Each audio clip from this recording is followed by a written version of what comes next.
எல்லாருக்கும் ஹாய். நான் இன்றைக்கி கொஞ்சமாக பாலும் பால் பவுடரும் வச்சு பேடா பண்ண போகிறோம். எப்படி பண்ணுறது பார்க்கலாம். நான் இங்கே அரை கப்பு பால் ஏற்கனவே பாயில் பண்ணி வச்சதை நம்ம ஒரு பேனில் ஆட் பண்ணிக்கலாம். அரை கப்பு சுகர்.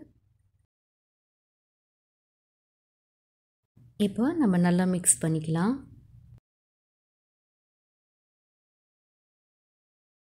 2 டேபிள் ஸ்பூன் அளவுக்கு நெய்,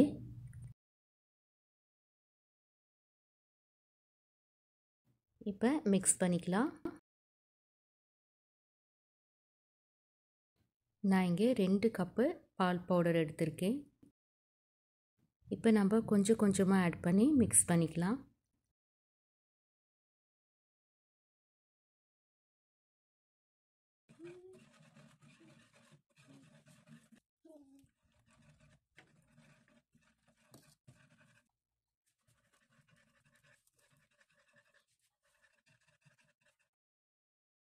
இப்போ நான் 2 கப்பு பால் பவுடர் எல்லாமே ஆட் பண்ணிட்டேன். இப்போ நல்லா மிக்ஸ் பண்ணிக்கலாம். இப்போ நம்ம பாலும் பால் பவுடரும் லம்ஸ் இல்லாத நல்லா மிக்ஸ் பண்ணிட்டோம். இப்போ நம்ம பேனை நம்ம ஸ்டவ்வில் லோ ஃப்ளேமில் வச்சு நல்லா மிக்ஸ் பண்ணிகிட்டே இருக்கலாம்.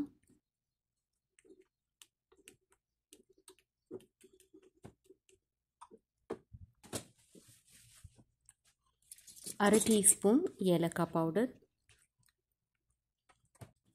நம்ம பால் நல்லா திக்காகிற வரைக்கும் நல்லா மிக்ஸ் பண்ணிக்கலாம். இந்த மாதிரி நல்லா திக்காகணும்.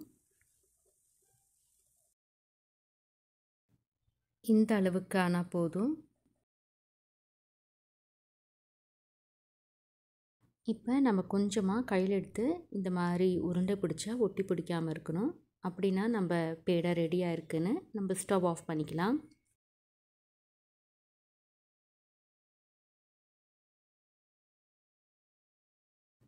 இப்போ கையில் கொஞ்சமாக நெய் தடவிட்டு நம்ம நல்லா ப்ரெஸ் பண்ணி எடுத்துக்கலாம்.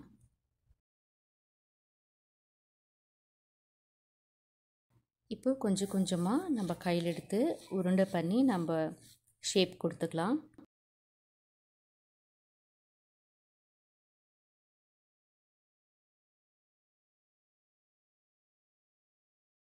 அவ்வளோதான், நம்ம பேடா எல்லாம் ரெடி ஆயிடுச்சு. இப்போ நம்ம பண்ணி வச்சுருக்கிற பேடாவில் பிஸ்தா ஆட் பண்ணிக்கிறேன். உங்கள்கிட்ட இருந்தால் ஆட் பண்ணுங்கள், இல்லைன்னா தேவையில்லை. இந்த வீடியோ உங்களுக்கு பிடிச்சிருந்தா லைக் பண்ணுங்கள், ஷேர் பண்ணுங்கள், கமெண்ட் பண்ணுங்கள், சப்ஸ்கிரைப் பண்ணுங்கள். தேங்க்யூ.